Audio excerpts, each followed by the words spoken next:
back to the show, the Business Mastery for Startups and Scaleups, with your host, me, Jerry Gadori. Today, let's talk about building trust in business. Now, surprising nobody listening, business is all about relationships. And in the business relationship, you've got a structure built on two pillars. The first one is trust, which is our focus here. And if you stay to the end, I'll share the second one, as well as some exciting news you may not have heard about yet. So let's talk first here about trust. Now, when I'm talking about trust here, there's really a lot of different things, some of them pretty obvious, that we have to focus on. So let's knock the most obvious thing out. Tell the truth and follow through on your commitments. With that excruciatingly and painfully obvious thing out of the way, let's dig into some other areas where a mistake, it might not be obvious in the beginning, but it can really derail your ability to build trust. Now, there's an old saying that trust comes in on a turtle and leaves on a horse. And that's unfortunately true. It's far easier to lose trust than it is to build it. So know that, like all things of worth, this will take time to build, and be mindful again that it's pretty easily lost. So again, obvious one out of the way, or obvious ones out of the way. The first thing, and this is going to be hard for folks like myself who have a strong sales background, is don't oversell, don't inflate the promises you're making. There's an ancient cliche in sales about under promise and over deliver, and it exists for a reason. And that's that at the end of the transaction, you want the person to feel like they got more than they expected. Not just what they expected, or still worse, not what they expected, but you want them to feel like they got more. That person is likely to become a raving fan. That person is likely to give you a referral. That person is likely to give you a testimonial. All things that are going to help you in the future. But most importantly, it's going to build trust in them, because they know that you're going to follow through and give them at least what's expected, but they're now conditioned to know you'll do even better. So that's the first thing. Be careful not to oversell. Now, the second one is, in my experience, the easiest thing to drop completely by accident. And that's this. And you see this more in services than in products, but it still absolutely exists there as well. But that's to set expectations at the beginning and then manage those expectations until complete. So let's say, for the sake of conversation, you're a custom software development shop and you've been contracted to build a piece of software for a company. Following our first rule of not overselling and inflating promises, we want to make sure we give a project timeline that we're confident that we can follow through on. But the second part is that we want to set expectations with that client as to what they can expect and the timeline in which they can expect them.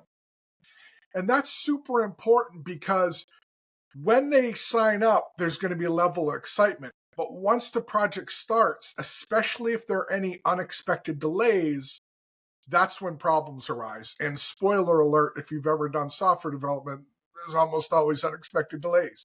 And that's okay. You've just got to communicate those effectively. If you can communicate them effectively, there's no problem. But something to remember about communication, this is really my third pillar in the trust section today, and that's that you want to communicate consistently, because people have a tendency to fill in any blanks or to fill in any silences with negatives. And we've got to be very careful about that. Quite obviously, we don't want any negative feelings to creep into our project. And we control that, we mitigate that risk by setting expectations, manage them until complete, and then communicating consistently throughout. It's also helpful, as a related tangent in this area, to have a designated person whose responsibility it is to handle that communication. That might be the salesperson who sold the project. That might be the senior developer in our example. That might be a technical project manager. But whoever it is, it's best if one person on that project team does that communicating. Why? Because we know it's going to be dealt with consistently. And if there is a problem, we have other resources on the team that we can utilize to speak to that particular problem. Almost an escalation path, if you will.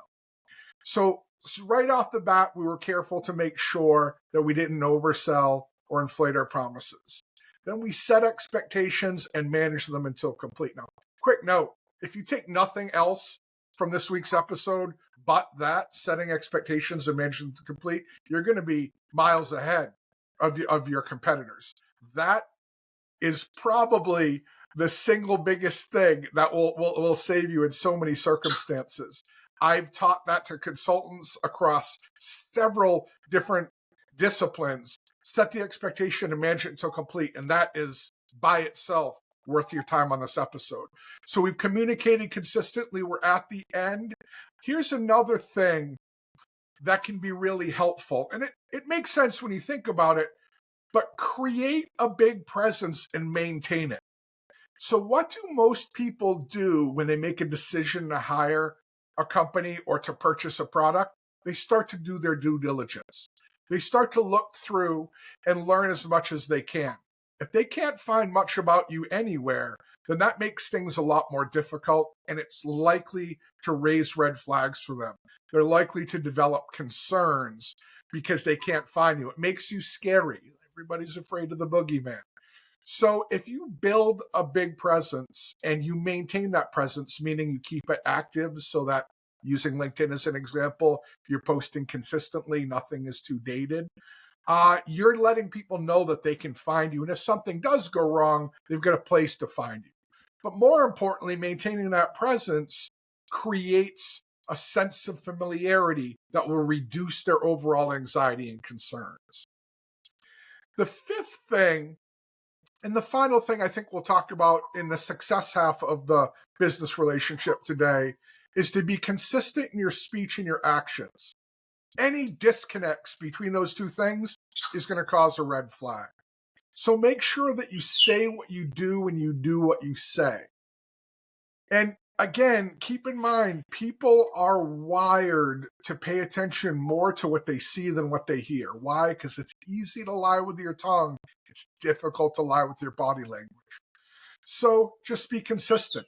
Now, all of these things are pretty, in my opinion, foundational, but that's kind of part of the secret. There's no rocket science to building trust. Say what you're going to do and then do what you say. It's just not complex.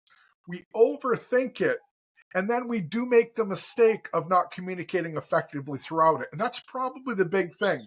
Making the base assumption that you have integrity and that you believe in the product or service that you're selling and that your intention is to add value to the marketplace.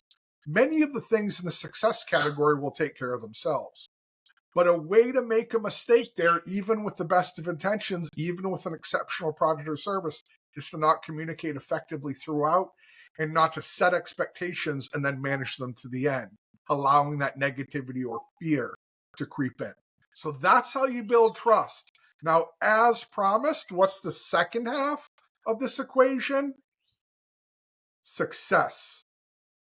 The two pillars that all business relationships are built on are success and trust. If there's no trust, you're not going to have a relationship. If there's no success, there's no reason to have a relationship. So keep that in mind when you're building these business relationships. Trust and success are what they're built on. I'd also mention some exciting news for those of you who stayed to the end, and here it is. Now on my website, destinationemployer.co, I have 2 free downloads. I have a startup leadership success guide, and I also have the first chapter of the best-selling book, Destination Employer, in audio format. The very first chapter for free, both of them completely free.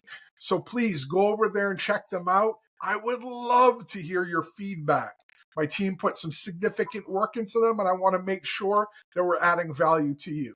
So let's go ahead and make this quick episode wrap today. We learned how to build success and trust in businesses and in business relationships, rather. And I want to see you out there building something awesome. Until next week, you go and do that.